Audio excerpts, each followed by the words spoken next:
નમસ્તે બાળકો। આજે આપણે સામાજિક વિજ્ઞાનમાં પહેલું ચેપ્ટર ચાલો ઇતિહાસ જાણીએ જોઈશું। ચાલો બાળકો, તમે તમારી પુસ્તકમાં ધ્યાન આપજો કે હું ક્યાં છું, બરાબર? અને હું વાંચું છું પાઠ, એમાં તમે ધ્યાન આપજો। ચાલો, તમારા છઠ્ઠા ધોરણના અભ્યાસમાં સામાજિક વિજ્ઞાનના એક રસપ્રદ વિષય ઇતિહાસ વિશે આપણે જાણીશું। સમાજ વિજ્ઞાનો આપણને મનુષ્યના સામાજિક વિશ્વથી માહિતગાર કરે છે। હવે મિત્રો, તમને એવું થશે કે ઇતિહાસ એટલે શું? તો ઇતિહાસ એટલે કે જે ઘટના બની ગયેલી છે વર્ષો પહેલાં, જે પૂરું થઈ ગયેલું છે, બની ગયેલી ઘટનાઓ છે, તે આપણને જાણવા મળે, તેને કહેવાય ઇતિહાસ। જે પૂરી થઈ ગયેલી છે વાત, તેના વિશે આપણે જાણીએ તેને કહેવાય ઇતિહાસ। તો તે ઇતિહાસમાં ભૂગોળ, અર્થશાસ્ત્ર, સામાજિક પરિસ્થિતિ અને સંસ્થાઓ, રાજકીય પ્રવૃત્તિઓ અને સંગઠનોની જાણકારી આપે છે। ચલો, ભૂગોળ એટલે શું? તો ભૂગોળ એટલે કે પૃથ્વીની ઉપર જે પણ કુદરતી વસ્તુઓ છે, જેમ કે કુદરતી હોનારતો થાય છે, નકશાઓ છે, તેની સાથે પ્રાણીઓ, પક્ષીઓ, પૃથ્વી ઉપર બનતી ઘટનાઓ, તે બધું જ કહેવાય આપણે ભૂગોળ।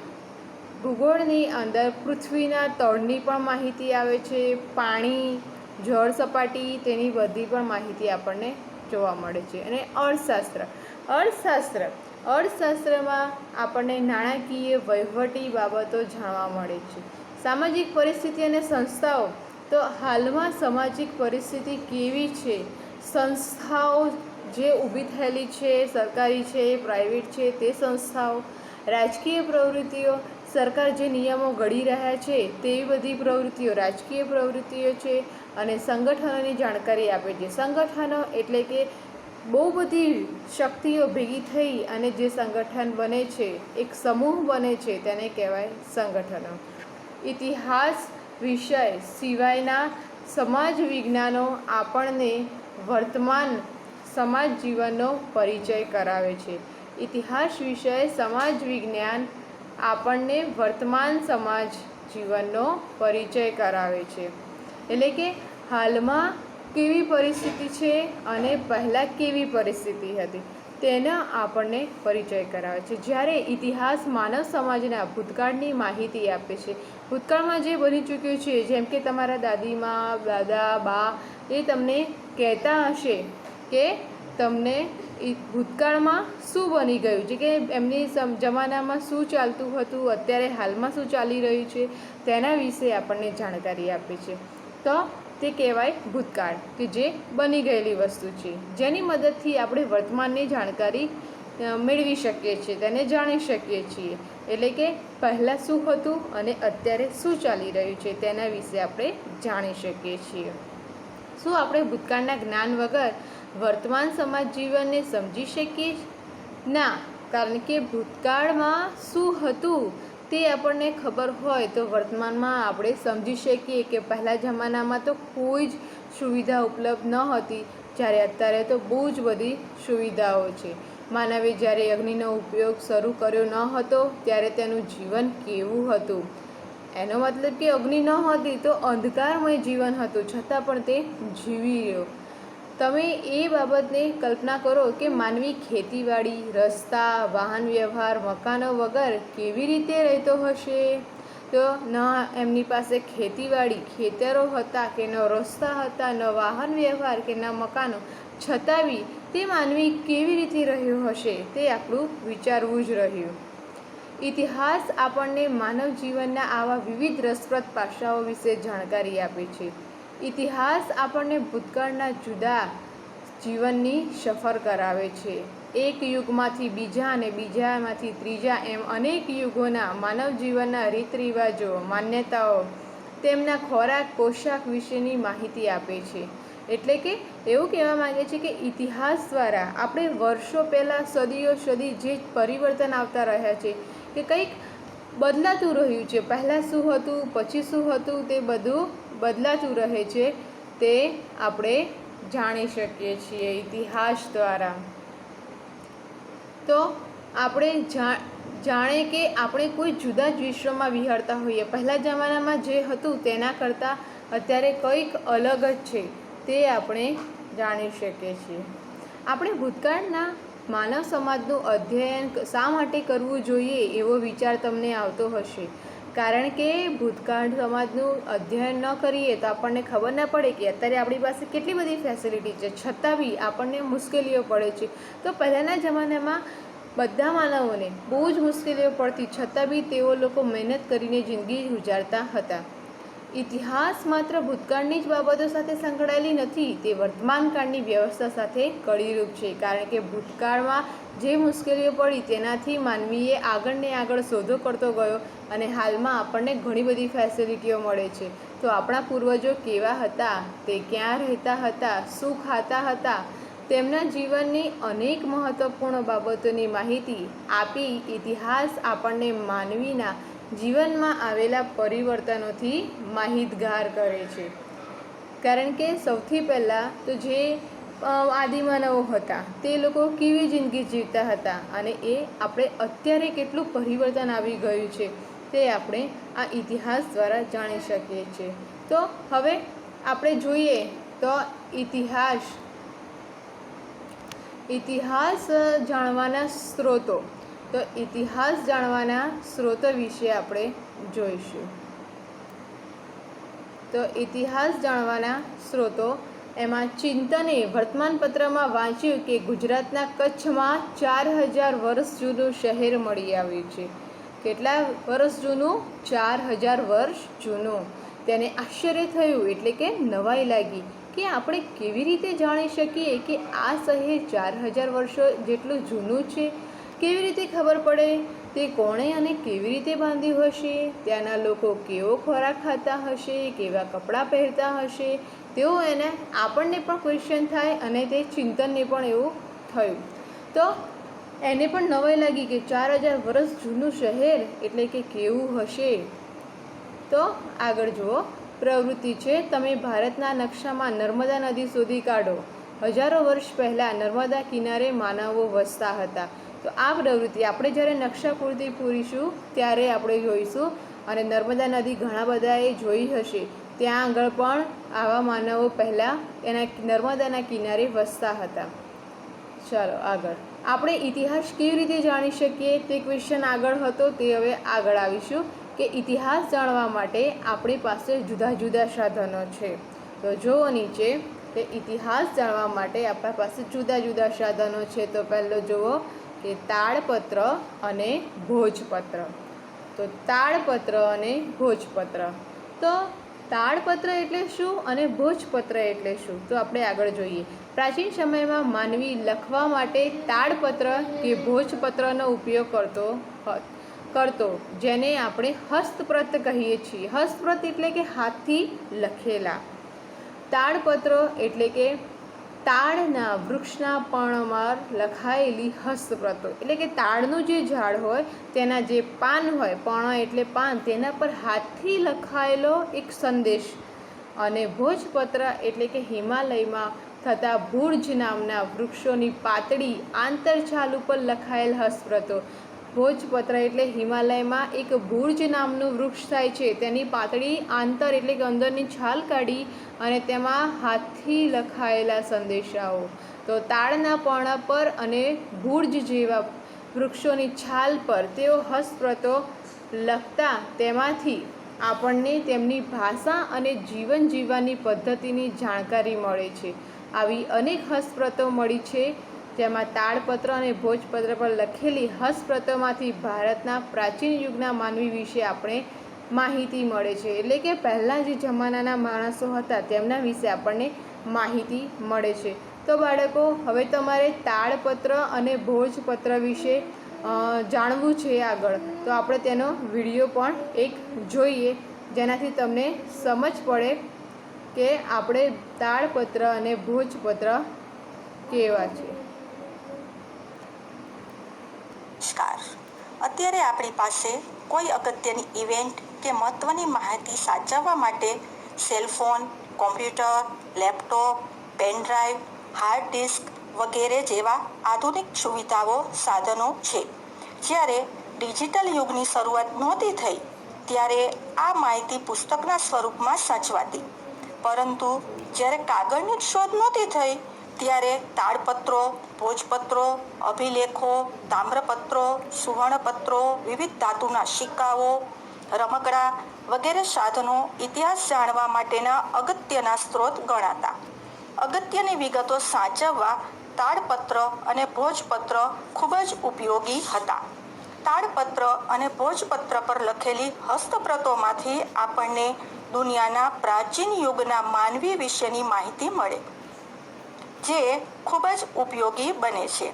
આવી ખૂબ જ પ્રાચીન એવી 9મી સદીમાં લખાયેલી તાડપત્ર પરની હસ્તપ્રતો નેપાળમાંથી મળી આવી હતી, જેને હાલ કેમ્બ્રિજ યુનિવર્સિટીની લાઇબ્રેરીમાં સાચવવામાં આવી છે. તાડપત્ર પરના લખાણની શરૂઆત દક્ષિણ એશિયામાં થઈ હતી. હિમાલય જેવા પહાડી વિસ્તારના તાડ વૃક્ષો 45 થી 50 મીટર જેટલી ઊંચાઈ ધરાવતા હોય છે. તાડ વૃક્ષને અંગ્રેજીમાં પામ ટ્રી કહે છે. તેનું બોટનિકલ નામ બોરાસસ ફ્લેબેલિફર છે. આ વૃક્ષના પાંદડા પર હાથેથી લખાયેલ લખાણને તાડપત્રની હસ્તપ્રતો કહે છે.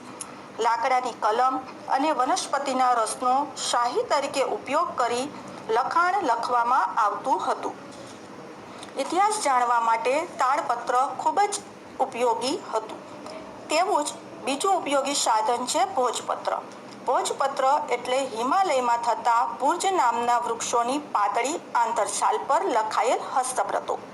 આ ભુર્જ વૃક્ષનું બોટનિકલ નામ બેટુલા યુટિલસ છે. આ વૃક્ષની અંદરની છાલ પાતળી અને સમતલ હોય લખાણ લખવામાં ખૂબ ઉપયોગી રહેતી. અત્યારે પણ કેટલાક પવિત્ર મંત્રોને ભોજપત્ર પર લખવામાં આવે છે. આ તાડપત્રો અને ભોજપત્રોના લખાણ પરથી આપણને પ્રાચીન યુગના માનવીની ભાષા, તેમની જીવનશૈલી, ધાર્મિક રીત રિવાજો, સામાજિક માન્યતાઓ, રાજાઓની જીવનશૈલી, વિજ્ઞાન, શિક્ષણ, દવાઓ, પ્રાણીઓ વગેરે વિશેની માહિતી પ્રાપ્ત થાય છે. આવી માહિતી આપણને મંદિરો અને મઠોમાં પોથી સ્વરૂપે સંચવાયેલી હસ્તપ્રતોમાંથી મળે છે.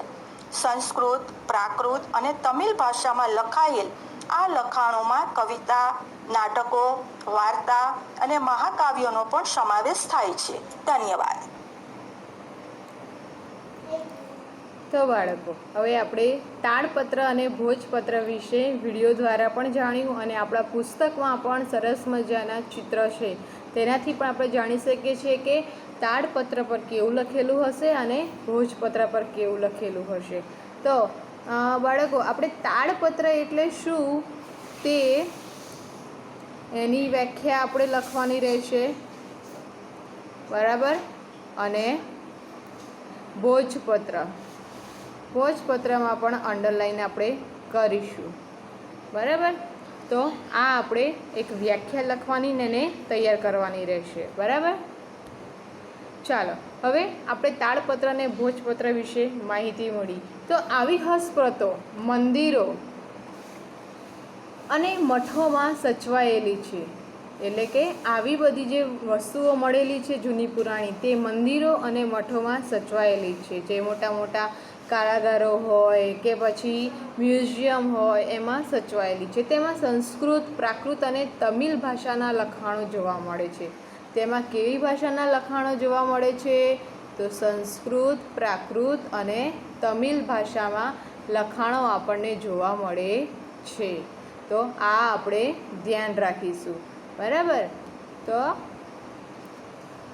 કવિતા, નાટકો, વાર્તાઓ અને મહાકાવ્યો પણ તાડપત્ર અને ભોજપત્ર પર મળી આવ્યા છે. એટલે કે આવા તાડપત્ર અને ભોજપત્ર કવિતા, નાટકો અને વાર્તાઓ અને મહાકાવ્યો પણ લખેલા છે. તે પોથી સ્વરૂપે પણ સચવાયેલા છે. આપણે જોયું કે જેમ આપણે બુક્સ બનાવીએ છીએ તેવી રીતે પણ આ તાડપત્રો દ્વારા એક બુક્સ પણ બનાવેલી હોય છે, જેમાં ધાર્મિક રીત રિવાજો, સામાજિક માન્યતાઓ, રાજાઓની જીવનશૈલી, વિજ્ઞાન, શિક્ષણ, દવાઓ, પ્રાણીઓ વિશે મોટા પ્રમાણમાં માહિતી મળે છે. તો એનાથી આપણને જૂના પુરાણો જે રીત રિવાજો હતા, માન્યતાઓ હતી, રાજાઓની જીવનશૈલી કેવી હતી, વિજ્ઞાન, પછી શિક્ષણ, દવા, પ્રાણીઓ વિશે આપણને આમાંથી માહિતી મળે છે. હવે છે અભિલેખો. હવે આપણે જોઈશું અભિલેખો.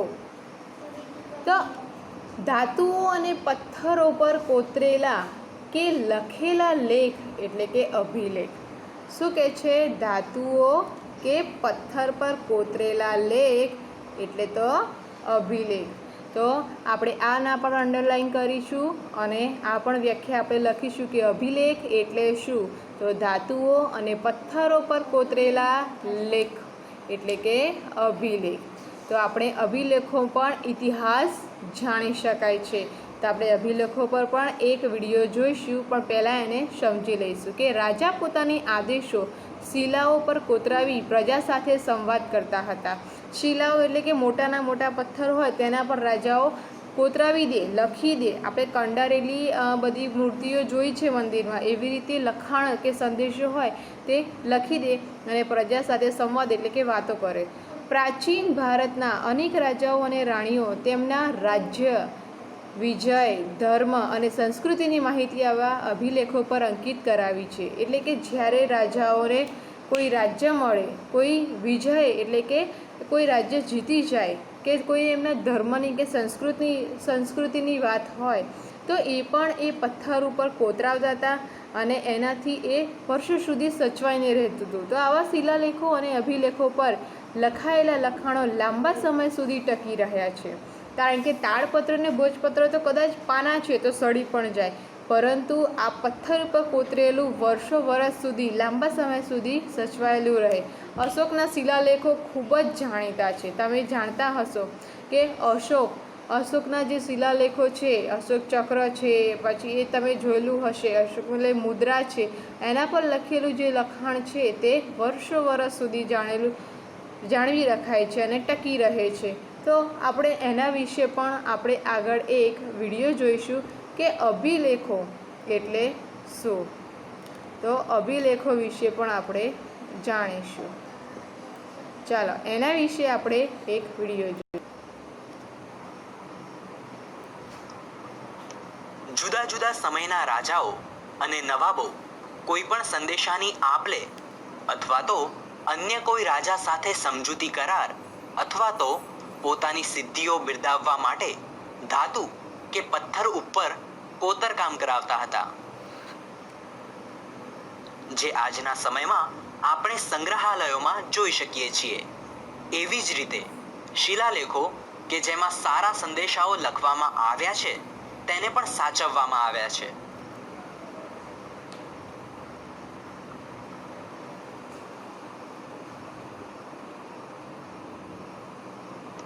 સૈદ્ધાંતિક સમજ.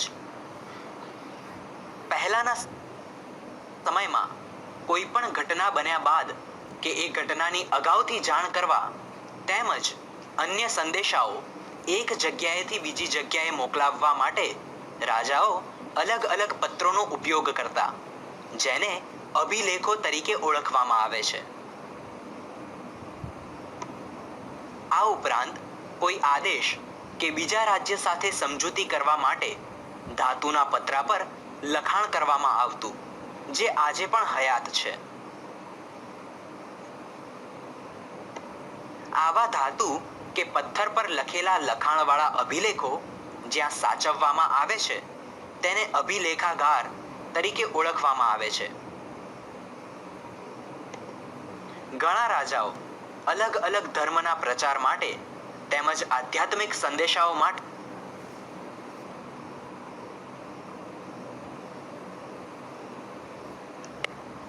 આ માટે જૂનાગઢમાં આવેલ અશોકનો શિલાલેખ પ્રખ્યાત છે. તેમજ અભિલેખો માટે દિલ્હીમાં આવેલ અભિલેખાગાર એટલે કે આર્કાઇવ્સ જાણીતો છે. આ શિલાલેખો દ્વારા અશોક બૌદ્ધ ધર્મનો પ્રચાર કરવા માંગતા હતા.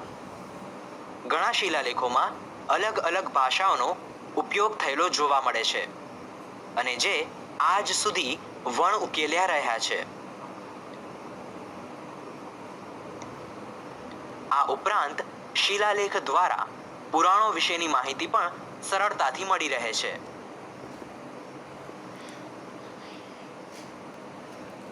તો બાળકો, કેવું લાગ્યું તમને આ વિડીયો? કે અભિલેખો વિશે આપણને ડિટેલમાં માહિતી મળી કે સૌથી મોટો અભિલેખાગાર એટલે કે આ અભિલેખોને સાચવીએ છીએ તેને કહેવાય અભિલેખાગાર, જે દિલ્હીમાં આવેલો છે, જેને આર્કાઇવ્સ કહેવાય છે. અને અશોક વિશે અશોક જે નામનો રાજા હતો તેને પણ જે જૂનાગઢમાં અભિલેખ લખ્યો છે તેના વિશે પણ આપણને આ વિડીયોમાં માહિતી સરસ મજાની મળી ગઈ. તો આ જે મેં તમને સમજાવ્યું તેના વિશે જે વ્યાખ્યાઓ આવે છે, જે વિશેષ વસ્તુઓ છે તે તમારે પાઠમાં નોંધ કરી અને તમારે લખવાની છે.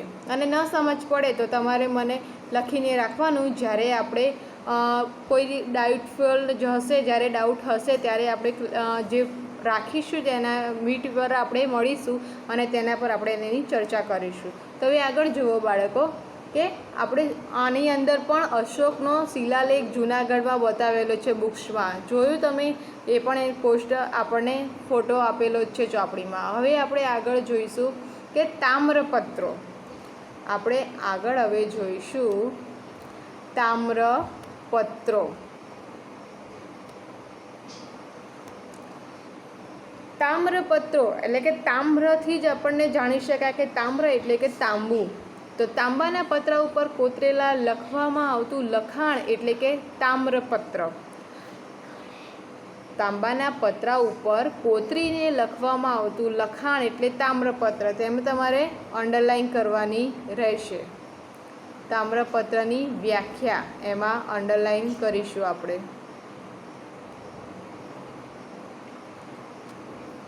અનેક રાજાઓ પોતાના વહીવટી તંત્ર અને દાનની માહિતી તામ્રપત્ર ઉપર કોતરાવી છે. એટલે કે બહુ બધા રાજા એવા છે કે પોતાની વહીવટી એટલે કે જે રાજાઓમાં થતી હોય ચર્ચાઓ, જે વહીવટી કામ કે બીજા રાજ્ય પર આપણે શું કરીશું, લોકો માટે આપણે શું કરીશું, જે વહીવટી કાર્ય થતું હોય, અને દાનની માહિતી કે ક્યાં દાન કેટલું આપવાનું છે, લોકોને કેટલું આપવાનું છે, તે બધા દાનની માહિતી તામ્રપત્ર ઉપર કોતરાવી છે.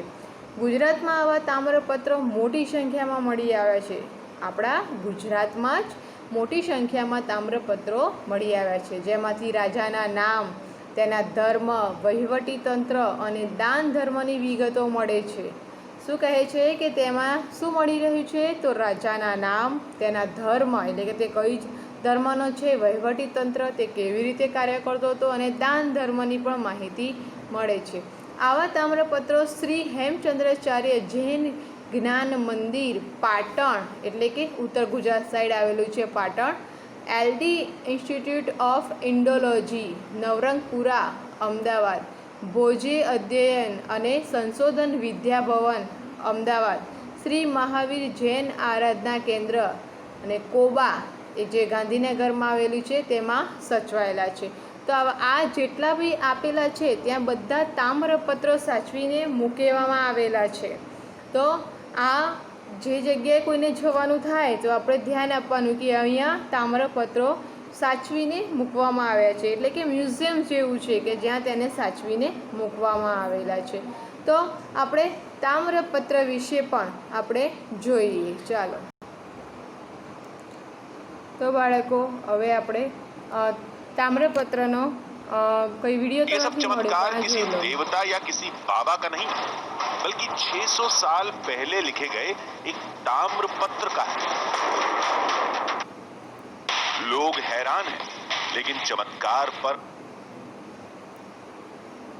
ग्रंथ का दावा हमारे सामने किया गया था, उसका इतिहास 600 साल पुराना है, जिसे ओडिशा के महान संत अच्युतानंद दास ने लिखा था.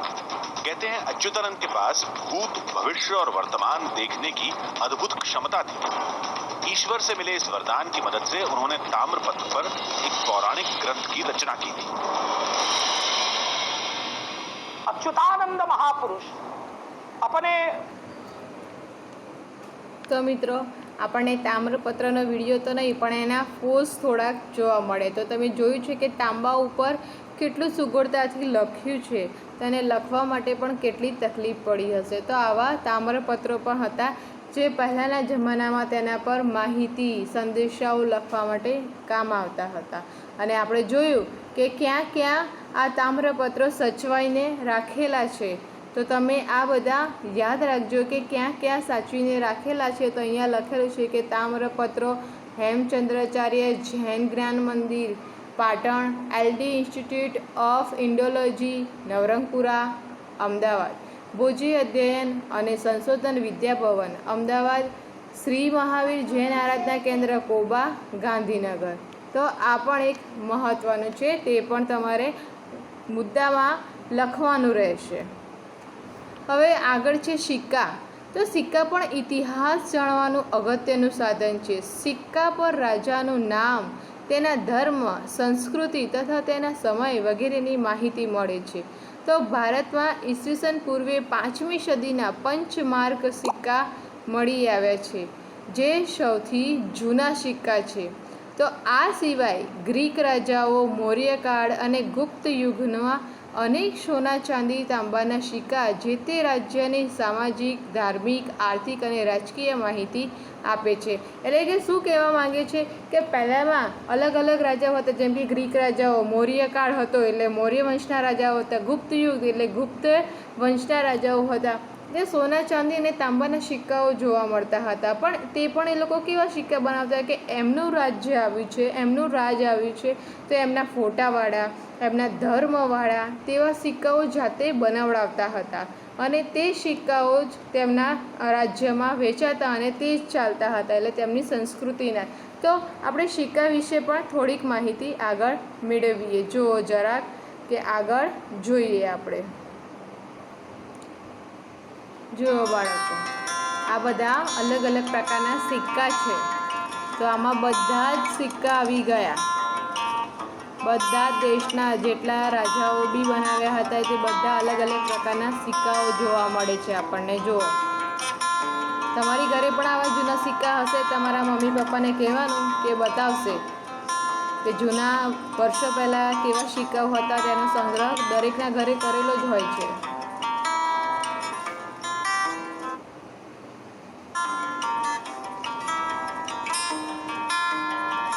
તો આ 1947નો સિક્કો છે. જુઓ,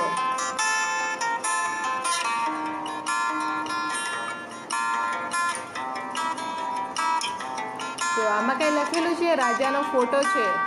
જોયું, રાજાનો ફોટો છે અને પાછળ સદી લખેલી હતી.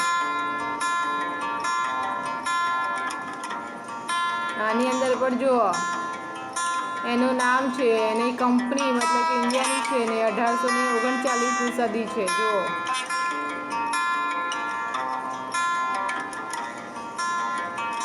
એને બી અહીંયા જે ચિત્ર ગમ્યું તે છપાયેલા છે.